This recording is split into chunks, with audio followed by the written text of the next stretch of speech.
Semua yang pernah kamu dengar tentang Jepang itu salah. Katanya Jepang adalah negeri masa depan yang penuh teknologi canggih dan populasinya menyusut karena anak mudanya terlalu terobsesi dengan anime sampai tidak mau berkencan.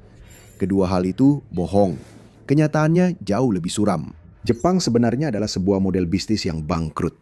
Bagi seseorang yang berusia 30 tahun di Tokyo saat ini, memiliki anak bukan hanya sebuah pencapaian indah, itu juga bisa memicu kehancuran keuangan yang serius. Dan bagian yang menakutkan, perangkap keuangan yang persis sama sudah mulai menjerat Amerika Serikat. Di seluruh dunia, masyarakat modern beroperasi dengan prinsip yang sederhana namun mendasar. Populasi usia kerja yang lebih besar membantu menopang populasi pensiunan yang lebih kecil. Para pekerja membayar pajak, mendanai pensiun, dan mendukung sistem kesehatan. Lalu ketika mereka menua, generasi berikutnya melakukan hal yang sama untuk mereka. Ini adalah kesepakatan yang berjalan selama masih ada cukup banyak orang usia kerja muda untuk menanggung biayanya. Disinilah Jepang menghadapi masalah. Negara ini perlahan tapi pasti sedang menuju rasio ketergantungan 1:1 yang belum pernah terjadi sebelumnya. Negara ini sedang menuju situasi di mana satu pekerja pembayar pajak diharapkan menanggung satu warga pensiunan secara finansial. Ini tidak berkelanjutan. Namun kesanalah Jepang sedang menuju. Kenapa? Negara ini memiliki populasi tertua di dunia dengan hampir 30% penduduknya berusia 65 tahun ke atas. Jepang juga merupakan rumah bagi jumlah orang berusia 100 tahun terbanyak di dunia dengan sekitar 99.000 orang yang telah meniup 100 lilin ulang tahun mereka. Pada tahun 2036, diperkirakan lansia akan mewakili sepertiga penuh dari populasi. Hal ini tidak terjadi dalam semalam. Ini adalah hasil yang tak terelakkan dari perubahan masyarakat yang lambat dan tak terhindarkan selama beberapa dekade. Angka kelahiran telah menurun selama bertahun-tahun. Sementara itu, harapan hidup terus meningkat. Itu berarti setiap tahun yang berlalu, jumlah pensiunan juga meningkat. Tekanan itu jatuh pada para pekerja. Salah satu cara para ekonom melacak tekanan tersebut adalah melalui sesuatu yang disebut tingkat beban nasional. Itu dihitung dengan menggabungkan jumlah pajak dan kontribusi jaminan sosial yang dibayarkan oleh masyarakat. Pada pertengahan tahun 1970-an, bebannya sekitar 25% dari pendapatan nasional. Pada akhir tahun 1990-an, angka tersebut telah naik menjadi sekitar 36%. Saat ini, angkanya berada di sekitar 46%. Ini secara efektif berarti bahwa total pendapatan pajak Jepang mewakili hampir setengah dari pendapatan nasional yang dihasilkan oleh perekonomian. Bayangkan, seorang pekerja di Tokyo yang bekerja selama 10 jam dengan tingkat beban saat ini, rasanya hampir setengah dari jam kerja tersebut secara efektif terserap oleh pajak. Baru pada paruh kedua dari jam kerja itu, mereka benar-benar mulai mendapatkan cukup uang untuk membeli makanan, apalagi memikirkan membayar sewa atau tagihan listrik mereka. Tentu saja uangnya tidak hilang begitu saja. Uang itu didistribusikan kembali untuk mendanai pertahanan, sekolah, pensiun, layanan kesehatan, dan jaringan layanan publik yang lebih luas yang menjaga agar masyarakat modern tetap berjalan. Tapi jika semua itu dihilangkan, yang tersisa adalah keseimbangan terus-menerus antara apa yang dihasilkan seseorang dalam sehari dan apa yang dituntut kepentingan bersama agar tetap bertahan. Singkatnya, seluruh anggaran nasional Jepang telah berhenti berfungsi sebagai mesin untuk investasi publik atau pertumbuhan positif. Sekarang, anggaran itu menjadi semacam penyedot yang dilegalkan negara. Anggaran itu menyedot kekayaan generasi muda untuk mempertahankan jaring pengaman bagi para lansia, dan jaring itu hanya akan semakin besar di tahun-tahun mendatang. Tapi jika perhitungannya seburuk ini, kenapa anak muda tidak melawan? Menghadapi masa depan keuangan yang menakutkan seperti ini, Anda mungkin berharap generasi muda Jepang akan melawan, menuntut perubahan total pada seluruh perekonomian. Itu tidak terjadi. Bukan karena patuh atau apatis, tapi karena kelumpuhan sosial. Anak muda Jepang terjebak. Mereka terjebak dalam mesin korporasi yang menghukum mereka jika mencoba membangun kehidupan mereka sendiri. Untuk memahami ini, kita harus melihat alasan sebenarnya mengapa angka kelahiran di Jepang menurun begitu tajam, karena kenyataannya sangat berbeda dari narasi yang biasa didengar. Para komentator barat selama bertahun-tahun telah mengaitkan masalah populasi Jepang dengan semacam cacat budaya di kalangan generasi muda. Mereka mengatakan bahwa anak-anak muda tidak lagi menginginkan hubungan. Mereka menjadi terisolasi, kecanduan teknologi, tenggelam dalam dunia anime dan video game. Mereka lebih memilih cinta dari avatar digital daripada orang sungguhan. Bahkan ada istilah untuk itu, pria herbivora. Ini adalah seluruh generasi pria muda Jepang yang tidak tertarik pada seks, kencan, atau hubungan manusia yang nyata. Narasi ini merendahkan dan secara faktual salah. Data membuktikannya. Survei menunjukkan bahwa 80% orang Jepang lajang ingin menikah. Banyak yang menghabiskan berjam-jam di aplikasi kencan setiap hari, putus asa untuk menemukan pasangan yang tepat bagi mereka. Keinginan akan kebersamaan yang tulus, kedekatan, dan kehidupan keluarga tradisional belum hilang. Itu tidak digantikan oleh dunia virtual dan avatar digital. Namun keinginan itu telah ditekan secara brutal oleh rintangan finansial yang sangat berat yang dikenal sebagai perangkap pernikahan. Dan perangkap itu dipasang pada tahun 1990-an. Sebelum saat itu, negara ini tampak berada di jalan tol berkecepatan tinggi menuju kesuksesan. Pasar saham melonjak, harga properti terus naik, dan perusahaan menawarkan jaminan kerja seumur hidup kepada para pekerjanya. Masa depan mereka terjamin. Dan kemudian gelembung itu pecah, segalanya berubah. Pertumbuhan melambat, saham-saham anjlok, dan perusahaan-perusahaan mulai menulis ulang aturan pasar kerja, semuanya demi melindungi keuntungan mereka. Semakin banyak pekerja yang terpaksa bekerja dengan kontrak sementara atau paruh waktu menjadi bagian dari apa yang disebut kelas prekariat. Pekerjaan-pekerjaan ini tidak hanya bergaji lebih rendah dan menawarkan lebih sedikit tunjangan. Mereka juga tidak memberikan keamanan dan stabilitas yang dibutuhkan orang untuk merencanakan masa depan mereka. Generasi yang lebih tua tidak mengalami masalah itu. Mereka tahu masa depan mereka aman, jadi mereka menikah dan memiliki anak. Namun, orang-orang muda tiba-tiba kesulitan mendapatkan pekerjaan yang stabil. Ada aturan tidak tertulis di Jepang bahwa pria diharapkan menghasilkan sekitar 3 juta yen atau 20.000 dolar Amerika Serikat per tahun sebagai minimum sebelum mereka bisa menikah. Namun, statistik menunjukkan bahwa hingga 60% pria lajang di usia awal 20-an menghasilkan kurang dari jumlah tersebut. Mereka terhalang untuk menikah, menjadi ayah, dan menjalani kehidupan yang mereka inginkan. Kehidupan yang sama seperti yang dijalani orang tua dan kakek nenek mereka. Lebih parahnya lagi, bahkan jika sepasang kekasih berhasil melewati rintangan finansial untuk menikah, struktur korporat sudah menunggu untuk menghancurkan karir sang ibu. Begitu seorang wanita Jepang yang sudah menikah memutuskan untuk memiliki anak, kehidupan profesionalnya langsung digilas habis oleh sistem ekonomi. Jika Anda memetakan partisipasi perempuan di pasar kerja Jepang pada sebuah grafik, itu membentuk pola U terbalik yang jelas. Partisipasi perempuan dalam angkatan kerja meningkat pada tahap awal masa dewasa sebelum tiba-tiba menurun tajam selama tahun-tahun mereka membesarkan anak, yang sering terjadi pada awal usia 30-an mereka. Di balik itu, ada kenyataan yang lebih suram lagi. Banyak perempuan yang meninggalkan pekerjaan tetap penuh waktu untuk membesarkan anak-anak mereka menghadapi berbagai kesulitan ketika mencoba kembali ke standar pekerjaan yang serupa setelahnya. Statistik menunjukkan bahwa setengah dari mereka yang berusia 30-an dan 40-an diklasifikasikan sebagai pekerja tidak tetap, terjebak dalam peran paruh waktu atau kontrak tanpa jaminan pekerjaan sama sekali. Banyak dari perempuan ini masih melakukan pekerjaan penting di perusahaan, tetapi hanya menerima sebagian kecil dari gaji rekan-rekan mereka yang tidak memiliki anak atau laki-laki. Hampir tidak ada peluang untuk mendapatkan bonus, iuran pensiun, atau tunjangan lainnya. Lebih dari itu, mereka bisa dipecat atau diberhentikan dengan pemberitahuan yang sangat singkat. Hal ini pada akhirnya menciptakan kelas bawah permanen yang berbasis gender, yaitu para ibu yang secara ekonomi dikorbankan tepat pada saat mereka memutuskan untuk melahirkan seorang anak ke dunia. Bagi banyak orang, menjadi orang tua adalah ambisi seumur hidup atau impian yang unik. Namun impian itu dengan cepat berubah menjadi mimpi buruk secara finansial, dan keadaannya semakin buruk. Meskipun ada beberapa kemajuan di beberapa bidang masyarakat Jepang, sebagian besar budaya perusahaan masih beroperasi berdasarkan keyakinan ala tahun 70-an. Para pria bangun, pergi bekerja, dan menafkahi keluarga mereka sampai berusaha naik jabatan di perusahaan.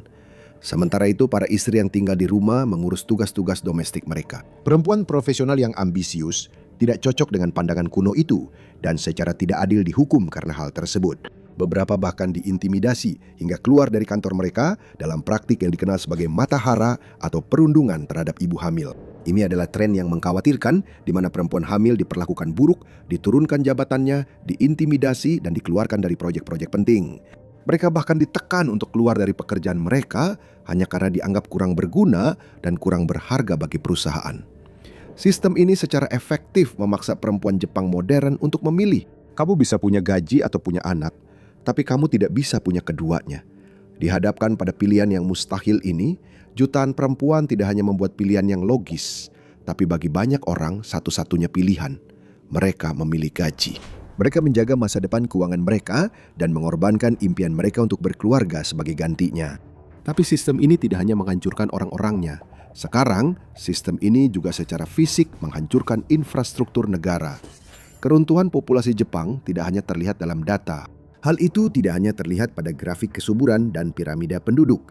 Hal ini bisa dilihat di seluruh negeri dalam bentuk properti yang ditinggalkan dan rumah-rumah yang setengah jadi. Data dari tahun 2024 merinci besarnya krisis Akia di negara ini. Sebanyak 9 juta rumah di seluruh Jepang saat ini kosong, jumlah yang sangat mencengangkan.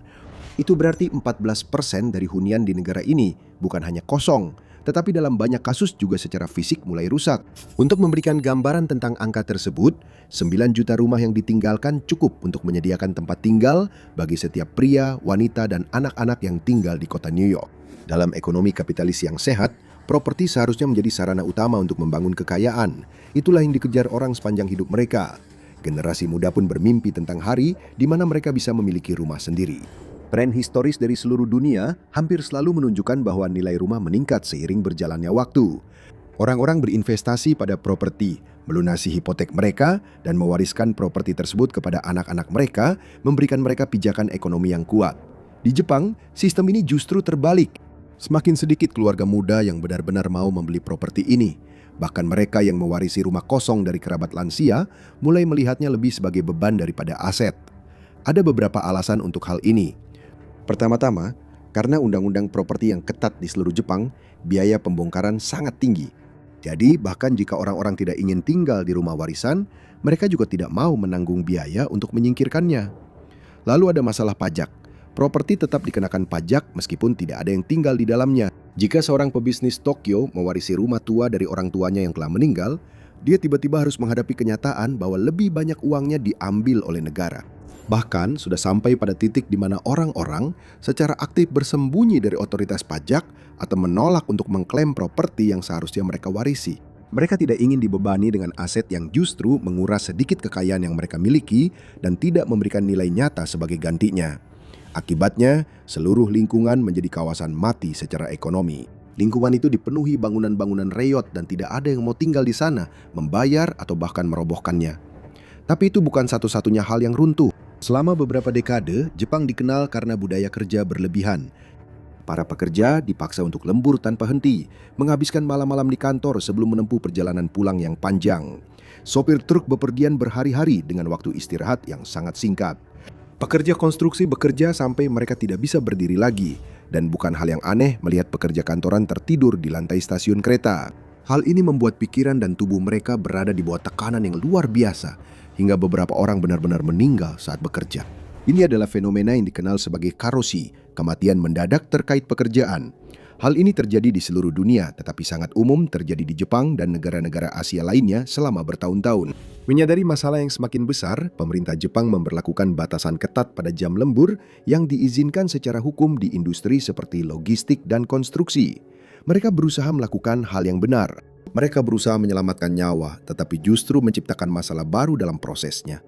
Alasan begitu banyak pekerja bekerja lembur berjam-jam adalah karena itu satu-satunya cara untuk menjaga perekonomian negara tetap berjalan. Itu memang tidak adil atau etis, tetapi itulah tulang punggung logistik negara.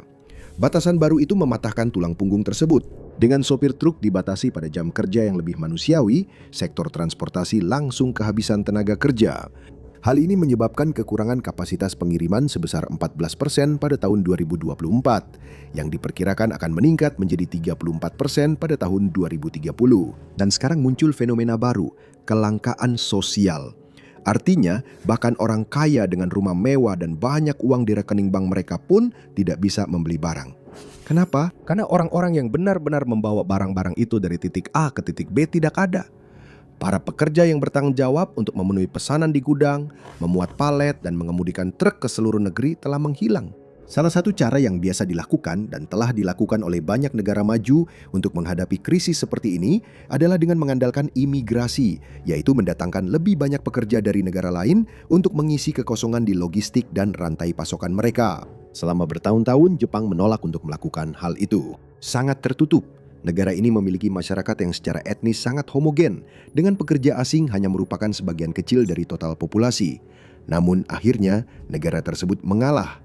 Sekarang Jepang mulai membuka diri terhadap imigrasi. Jepang juga beralih ke opsi drastis lainnya, yaitu mesin. Namun ini adalah salah perhitungan yang fatal. Sepanjang sejarah modern, Jepang sering digambarkan sebagai masyarakat yang hampir futuristik, jauh lebih maju dibandingkan negara-negara lain di dunia. Karena itu, ketika membahas masalah populasi dan tenaga kerja di negara ini, banyak pengamat yang sampai pada kesimpulan yang sama. Robot akan memperbaiki segalanya. Kedengarannya sederhana. Yang perlu dilakukan Jepang hanyalah menggunakan mesin untuk mengambil alih tugas-tugas yang tidak dapat diselesaikan oleh penduduknya. Dengan kemajuan AI dan otomatisasi yang semakin canggih, seharusnya tidak terlalu sulit bagi Tokyo untuk menerapkannya. Untuk waktu yang lama, pemerintah negara itu mempercayai gagasan tersebut. Masuklah ke rumah sakit, toko serba ada, hotel, dan gudang logistik di Jepang, dan Anda akan melihat hasil dari investasi mereka. Robot ada di mana-mana, mulai dari kasir otomatis, lengan robot penyortir, hingga robot perawatan yang membantu pasien lansia dan sakit untuk naik dan turun dari tempat tidur mereka. Namun keyakinan buta bahwa robot dapat menutupi kekurangan tenaga kerja di negara ini mengabaikan sesuatu yang penting. Ya, robot bisa memproduksi barang, tapi mereka tidak bisa mengonsumsinya. Mereka dapat mengoptimalkan rantai pasokan dan memperlancar logistik. Mereka bisa mengatasi keruntuhan pasokan dalam perekonomian negara. Tapi itu hanya setengah dari masalahnya, karena robot tidak membeli rumah atau mobil. Mereka tidak pergi makan di luar, membeli pakaian, mendaftar keanggotaan gym, atau berkontribusi pada ekonomi konsumen. Untuk itu, Anda membutuhkan permintaan, dan untuk permintaan, Anda membutuhkan manusia. Jepang kehabisan orang-orang tersebut, dan mereka sedang melaju langsung menuju kolaps permintaan yang menghancurkan sebagai akibatnya. Dan semuanya bermuara pada dasar-dasar kapitalisme. Ekonomi tidak bisa berjalan hanya dengan produksi saja. Mereka membutuhkan konsumsi untuk menyeimbangkannya. Kamu bisa mengotomatisasi di satu sisi, tapi kamu tidak bisa mengotomatisasi konsumen. Ketika sebuah negara gagal mendukung generasi mudanya, negara itu tidak hanya kehilangan tenaga kerja, tapi juga kehilangan pasar. Sekali lagi, pemerintah Jepang telah mencoba memperbaiki masalah ini, dan sekali lagi mereka mengambil jalan yang salah. Dilaporkan bahwa pemerintah telah menggelontorkan miliaran dolar ke aplikasi kencan, sistem perjodohan korporat, dan tunjangan bagi mereka yang mulai berkeluarga. Namun, program-program tersebut gagal. Mayoritas anak muda Jepang melaporkan kelelahan total saat mencoba mencari pasangan. Jutaan pria dan wanita usia kerja tidak tertarik dengan insentif sementara atau pembayaran satu kali yang diberikan pemerintah karena mereka bisa melihat gambaran besarnya. Mereka sedang menghadapi langsung sistem ekonomi yang telah diatur untuk merugikan mereka. Kolaps permintaan bukan hanya masalah domestik. Ini berakar pada pencurian lintas generasi yang sedang menghancurkan mesin ekonomi negara dan telah memangsa seluruh satu generasi. Masalah sebenarnya terletak pada sistem yang memprioritaskan perlindungan kekayaan dan stabilitas generasi yang lebih tua dengan mengorbankan investasi pada generasi muda. Catatan menunjukkan bahwa rumah tangga Jepang memiliki aset keuangan yang sangat besar, yaitu lebih dari 2,2 kuadriliun yen atau lebih dari 14 triliun dolar. Sayangnya bagi mereka yang berusia 20-an, 30-an, dan 40-an, persentase besar dari kekayaan itu ditimbun oleh para pensiunan dan warga lanjut usia berumur 65 tahun ke atas. Mereka adalah orang-orang yang beruntung, yang hidup di masa pasca perang yang hampir ajaib, yang memungkinkan mereka mengumpulkan jumlah modal yang sangat besar. Mereka bisa berinvestasi di properti dan membangun dana pensiun mereka. Dan hari ini sebagian besar uang itu hanya diam dengan miliaran yen disimpan di brankas atau rekening bank tanpa bunga. Itu adalah uang mati. Uang itu tidak diinvestasikan kembali ke dalam ekonomi. Uang itu tidak digunakan untuk mendanai startup dan usaha baru. Uang itu juga tidak diwariskan kepada anak-anak yang siap untuk menetap dan memulai keluarga. Pada akhirnya, generasi muda Jepang semakin bergantung pada jalan keluar finansial yang drastis, sebuah jalur yang melampaui batas-batas negara mereka. Statistik menunjukkan bahwa banyak anak muda Jepang mengirimkan modal yang mereka miliki ke luar negeri. Mereka mengabaikan saham domestik dan rekening tabungan demi dana indeks global, pasar saham luar negeri, dan saham teknologi Amerika Serikat. Ini adalah langkah yang sangat masuk akal. Orang-orang ini menyadari bahwa negara mereka tidak akan memberikan uang yang mereka butuhkan untuk menjalani kehidupan yang mereka inginkan. Mereka harus memaksimalkan setiap yen yang mereka dapatkan. Berinvestasi di pasar domestik yang menyusut dengan populasi yang menurun adalah cara pasti untuk kehilangan kekayaan. Dengan berinvestasi di luar negeri, mereka berharap mendapatkan keuntungan yang mereka butuhkan untuk bertahan hidup dan mungkin suatu hari nanti bisa berkembang. Ini mungkin berhasil untuk individu-individu ini, tetapi merupakan bencana bagi masyarakat secara keseluruhan. Ekonomi domestik Jepang mengalami stagnasi karena uang lama tidak bergerak dan uang generasi muda justru bergegas keluar. Tapi jika Anda berpikir bahwa ini hanyalah tragedi menarik yang terjadi di sebuah pulau di Pasifik, Anda mungkin ingin melihat rekening bank Anda sendiri karena masa depan Anda sudah seperti Jepang. Selama bertahun-tahun, orang melihat Jepang sebagai pengecualian, sesuatu yang unik, sebuah keanehan, negara kepulauan yang terisolasi dengan masalah-masalahnya sendiri yang tidak biasa namun eksklusif. Dan mereka salah. Krisis Tokyo adalah cetak biru. Ini adalah pratinjau 20 tahun dari jurang ekonomi yang sama, yang semakin dekat dengan seluruh dunia maju setiap tahunnya. Jepang hanyalah yang pertama mengambil lompatan itu. Ini adalah jebakan ekonomi yang sama, penimbunan kekayaan lintas generasi yang sama, dan kegagalan korporasi yang sama yang bisa dilihat di negara-negara lain di seluruh dunia dari Amerika Utara hingga Eropa. Statistik menunjukkan bahwa banyak negara barat seperti Amerika Serikat, Kanada, dan Inggris Raya mengalami tingkat kelahiran yang jauh di bawah tingkat penggantian sebesar 2,1 per orang. Barat berhasil menahan kerusakan strukturalnya untuk sementara waktu melalui imigrasi. Negara-negara telah mendatangkan jutaan pekerja asing untuk mendukung tenaga kerja mereka, mengambil pekerjaan bergaji rendah, dan menyetor iuran ke sistem pensiun dan jaminan sosial. Namun, imigrasi hanyalah solusi sementara. Ini hanya menutupi masalah, tapi tidak menghilangkannya.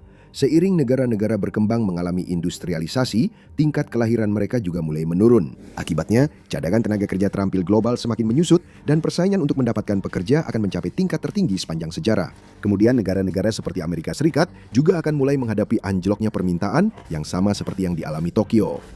Konsekuensi yang sama persis yang menggerogoti ekonomi Tokyo akan menghantam pasar-pasar barat. Dan ketika aturan dasar kapitalisme dilanggar, bahkan ekonomi dan rantai pasokan terkuat pun akan gagal.